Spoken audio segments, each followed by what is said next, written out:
আজিৰ পৰা আমাৰ গাঁৱত ভাগৱত পাঠ আৰম্ভ তো বলক আমিনো কেনেকৈ ভাগৱত পাঠ ভ্ৰমণ কৰোঁ আপোনালোকক আজি তাকে অলপ দেখাম। এইটো ভিডিঅ'ত মই এনেই অকণমান আপোনালোকক পৰিৱেশটোহে দেখাইছোঁ তো একদম ধুনীয়াকৈ গোটেই ভাগৱতৰ ওপৰত ধুনীয়া এটা মিনি ব্লগ আহি আছে।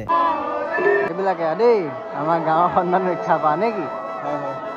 খাব আহিছোঁ পায়স পায়স। ভাগৱতৰ পৰা আহি পিনে ঘৰ আহি পালোঁ।